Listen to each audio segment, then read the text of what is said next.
Hello everyone, welcome to CNA, the daily newspaper analysis. So today we are back with the following list of topics to discuss. So let's discuss.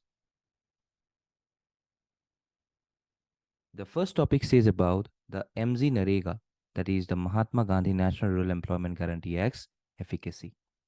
So recently the post which you can see here is based on the article of the government forming a panel to look into this MZ Narega efficacy. Okay, so what is the news? So the government of India has constituted a committee to review the implementation of the MZ Narega scheme. Okay, so this committee will be headed by Amarjit Singha, who was former Rural Development Secretary. Okay, and what is the mandate of this committee? To investigate the variables influencing the demand of MZ Narega, to suggest some of the measures to reduce regional imbalance by offering more opportunities to the most deserving states, also to access the work composition and to advise the appropriate change, and lastly, to evaluate the governance structure and recommend some of the improvements. So today, what is the significance of this review committee on MG Narega? See, as rural communities recovered from the pandemic amidst rising prices and a dearth of non-farm employment options, they were in dire need of the scheme. However, we can see that residents of relatively affluent states may have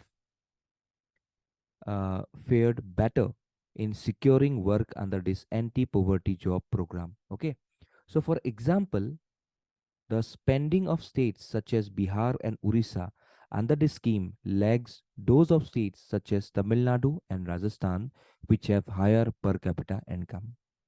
So, hence, the review of the scheme will help in ensuring the poorer regions get a fair share of resources. Okay, so even today we can see that according to data from the Center for Monitoring Indian Economy, that is CMIE, which is a private think tank, they have notified that the rural unemployment in India has stayed around 7% throughout the majority of the current fiscal year just because of schemes like MZ Narega.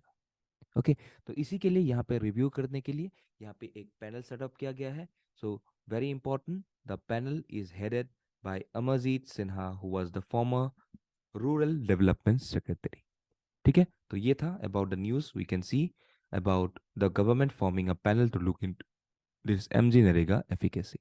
Okay, so next में आते हैं same sex marriages. Okay, so recently we can see that the Supreme Court seeks government response on including same sex marriages under Special Marriage Act.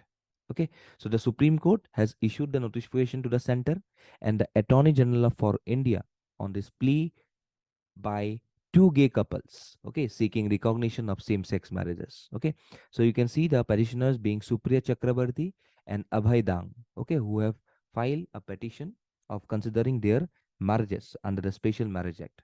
Okay, so as a result of several petitions, a two-judge bench headed by Chief Justice of India D.I. Chandrachud issued the notice. So the non-recognition of the same-sex marriage amounted to discrimination that struck at the root of dignity and self-fulfillment of the LGBTQ plus couples. So what are the arguments of the petitioners today? So the act is that the constitution, to the extent that it discriminates between same-sex couples and also opposite-sex couples, denying same-sex couples both legal rights as well as the social recognition and status that flow from marriage.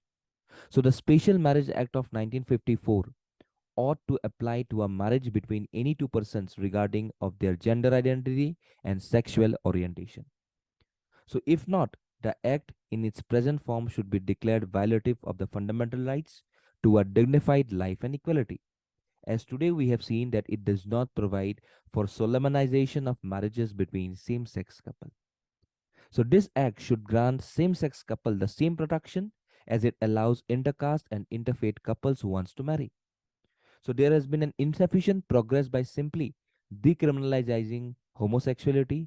Equality must extend to all spheres of life. Because आज अगर हम लोग जाते तो current population of this LGBTQ plus community are around 7% to 8% of the population of the country. Okay, so today we do not consider about the same-sex marriages. So the right to marry is not explicitly recognized either as a fundamental or a constitutional right under the Indian Constitution. So though marriage is regulated through various statutory enactments, its recognition as a fundamental right has only developed through judicial decisions on Indian Supreme. ठीक है. सो आज यहाँ पे बहुत सारे हम लोग के यहाँ पे केस आए थे जिसमें सुप्रीम कोर्ट ने सेम सेक्स मैरिजेस के ऊपर बहुत सारे अपना वर्डिक्ट दिए थे. Supposedly, you can consider the case of Safin Jahan versus Ashok KM. Okay, so while referring to this case, you can see that यहाँ पे right to marry a person of one's choice is an integral part of Article 21 के बारे में यहाँ पे बोला गया था. Okay, then we could see about this LGBTQ community entitled to all constitutional rights. That is basically the case of Navjit Singh Johar versus Union of India. Okay, so यहाँ पे भी equal protection of law and they are all entitled to equal citizenships. इसी के बारे में बोला गया था. So today, the Special Marriage Acts, which is the marriages in India that is registered under either the law of Hindu Marriage Act, Muslim Marriage Act, and under the Special Marriage Act is duly considered. So today, it is the duty of the judiciary to ensure that the rights of both the husband and wife are protected. So this Special Marriage Act, which is an act of Parliament of India, it provides civil marriages for people of India and all Indian nationals in foreign countries, irrespective of religion or faith, followed by either party. ठीक है. तो आज यहाँ पे जो हम लोग का वे फॉरवर्ड है that is associated with this LGBTQ plus community. तो this community needs an anti discrimination law that empowers them to build productive lives and relationship irrespective of gender identity or sexual orientation. And this place is there in this coming time period because we know and we have seen in the coming times that more than 2000 countries have legalized the same sex marriages. So India also needs to think about the same-sex marriages and its respective issues associated with the same-sex marriages. तो ये देखना पड़ेगा in the coming times और इसी के लिए supreme court ने because of the petitioners government को यहाँ पे बोला गया है कि आप लोग देखिए कि यहाँ पे आप लोग क्या कर सकते हैं what you can do in this arena. Okay, so this is the associated things which is saying about the same-sex marriages. Okay, then reliance on surcharges. तो यहाँ पे we have seen about the states asking the center to rein in reliance on surcharges cess while raising revenue. Okay, so we know about the that several states, including some governed by the center, also urged to rein its reliance on raising the revenues through cesses and surges, which reduce their share in individual pool of sectors. तो आज ये जो cess है, what is this? It is charged on the tax amount and is levied for a specific purpose. In India, cess is applicable to all the taxpayers and it is calculated over and above the base tax liability of the taxpayer. तो आज यहाँ पे हम लोग के पास education cess है, स्वच्छ Bharat cess है, ये सब है हम लोग के पास. So what is the surcharge? So surcharge is levied on the tax payable and not on the total income. So it directly goes to the CFI and after that it can be used for any purpose. So this surcharge applies to the taxpayer whose income is more than 50 lakhs. So what is the difference between these two? So the rate of cess under income tax is fixed at 4%, whereas the rate of surcharge varies from 10%, 15%, 25%, and 37% based on the taxpayer's total income. Okay, so this cess is calculated on the total tax, and surcharge amount is the surcharge is calculated on the total tax amount only. ठीक है. So ये जो cess है ये calculate कहाँ होता है? Total tax and searches amount में. ओके, और ये जो सर्चेस है ये ओनली टोटल टैक्स में कलेक्ट होता है. Okay, so therefore in a nutshell with both the taxes cess is collected from every taxpayer to meet a certain purpose and the surcharge is an additional tax collected from the taxpayers who have higher slab income. So आज यहाँ पे states के बीच में dispute चल रहा है and the major difference is that each can be shared with the state government. So the surcharge can be kept with even the CFI. Okay, so we could see that is the consolidated fund of India. ठीक है, that is the CFI. तो यहाँ पे हम लोग surcharge रख सकते हैं and this surcharge can be utilized for other taxes. So however this cess should be utilized for a particular region which restricts the state's expenditure. So यहाँ पे तमिलनाडु के द्वारा बोला गया है कि like the state of share of cesses and surcharges has grown from around 10.4% of the gross tax revenue to around 26.7%. And this has deprived the states of their legitimate share of revenue collected by the union government. तो इसी के basis पे हम लोग देख रहे हैं कि यहाँ पे स्टेट्स के द्वारा बोला गया है to the centre so as to have a less reliance on surcharges cess while raising some of the revenue of the respective states, क्योंकि आज ये जो सेस है, ये जो सर्चेज है, ये बढ़ता जा रहा है. So you can see that it increase from around 10.4% to the increase of around 26.7%. तो ये बस 10 साल में ये हाल हुआ है. तो आगे और ज्यादा सेस हो सकता है. तो इसी के बेसिस पे यहाँ पे एक कंप्लेन दर्ज किया गया है. तो अभी फिलहाल देखते हैं कि फाइनेंस मिनिस्ट्री के द्वारा यहाँ पे क्या रिप्लाई आता है. ठीक है, चलो नेक्स्ट पे आते हैं. लाचित बोरफुकन. तो recently we can see that the Ahom commander, okay, उनका जो 400 बर्थ एनिवर्सरी है उसको यहाँ पे ऑर्गेनाइज किया गया. Okay, that is in the time period of 18 to 25th November 2022.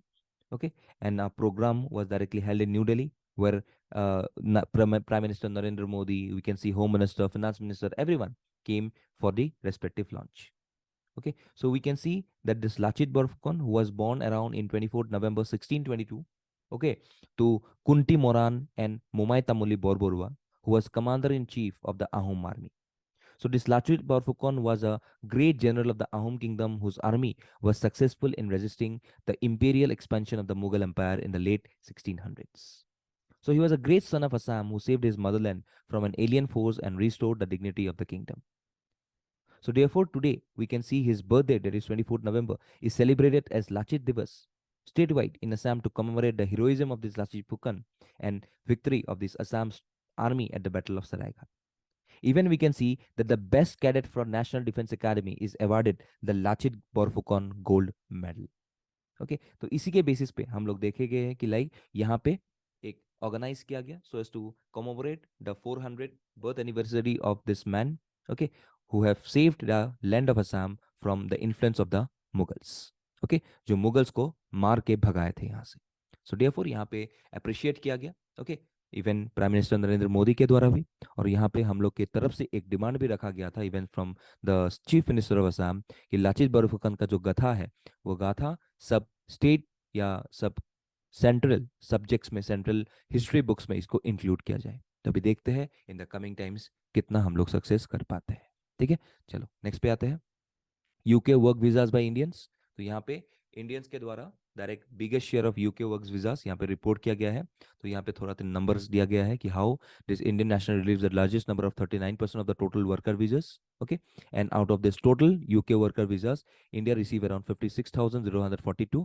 That is a jump of around 90% in comparison to pre-endemic era of 29,552. So apart from India, we can see Philippines are there, Nigeria are there, United States are there, who are other top worker visas.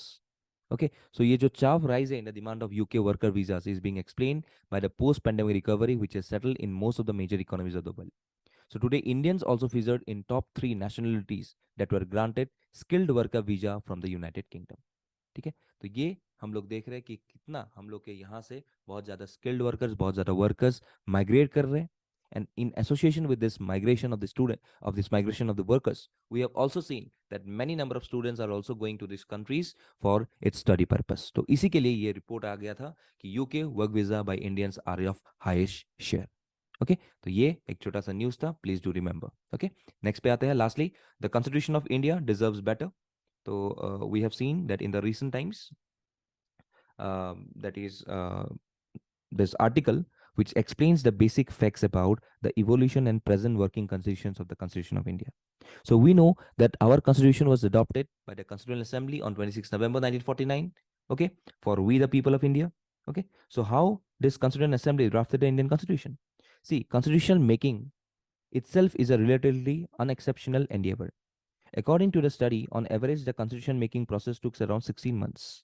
And India's constitution took about 3 years for completion from 1946 to around 1949. So it was written under extraordinarily difficult conditions because the partition of India was accompanied by mass deaths, devastations, violence, and brutality. So this Constitutional Assembly relied on consensus-oriented methods. For instance, when debating the adoption of Hindu as a national language, when debating the adoption of Hindi as a national languages, Rajendra Prasad said that the choice of national language would have to be carried out by the whole country. So while the drafters opted for compromise and consensus in some areas, they made bold choices for others. For instance, breaking down traditional privileges like the abolition of princely states, royal titles, crafting the country as a democracy based on universal adult franchise, and ending every forms of discrimination on the basis of ground of caste, sex, religion. इसको यहाँ पे वर्जित किया गया था. So now, why does the Constitution of India enjoys legitimacy among the people? See, people would submit to a constitution when the Constituent Assembly crafts a narrative about the creation of the body that is both politically acceptable and historically plausible. So the key national leaders enjoyed political goodwill, and it was used by drafters of the constitution to give legitimacy to the constitution. So the freedom movement provided good training for drafting the constitution, and reforms introduced by the British colonizers were designed to fulfill certain demands. So the constitution had its inspiration in sources like Tilak, Bal Gangadhar Tilak, Swaraj Bill of 1895, Declaration of Rights of 1918, and these sources contain civil and political rights. So the Constitution of India also drew from the resolution of fundamental rights and economic changes at the Karachi session of the Congress in 1931. And this resolution argued that in order to end exploitation to the masses, political freedom must include economic freedom. So all this demand would find their way in Part 3 and Part 4 of the Constitution, and the Government of India Act 1935 also heavily influenced the Constitution. So why is there indifference to the Constitution of India today? So there is a lack of awareness among people about the Constitution. Even the well-educated and well-placed don't have a copy of the Constitution in their houses unless they are advocates. So while educated peoples are broadly aware about the fundamental rights, they are largely unaware of the fundamental duties enshrined in the Constitution. So society is unable to inculcate the constitutional values like treating every situation equally, irrespective of caste, religion among children. So there is hardly any focus on the constitution at the school level, not to speak of tertiary education. So today, if we want to inculcate the constitutional values, so the constitution should get due recognition across educational system. So we should not restrict ourselves to symbolism, and we should look at substantive issues dealt with by the constitution. So our ancient text teach us the Vasudhaiva Kutumbakam. That is, we should first learn to treat fellow Indians as a fraternity, and then we could directly make this whole country as a family or this whole world as a family. तो उसी के basis पे हम लोग एक कुटुंबकम वसुधैव कुटुंबकम का एक आइडियोलॉजी फॉलो करना पड़ेगा. So that is the thing that has been discussed in this respective article about how the Constitution of India deserves better and how it needs to be due recognized by the society and how it could directly restrict ourselves to symbolism and to deal with some of the issues of the Constitution very substantively. तो उसी के basis पे यहाँ पे discuss किया गया है in this editorial. Okay, chalo, that's all for today. We have got these 5 number of MCQs. Please do attempt these MCQs and do join our WhatsApp as well as Telegram channel for the further updates and to get some free study materials. So that's all for today. Thank you and Jai Hind.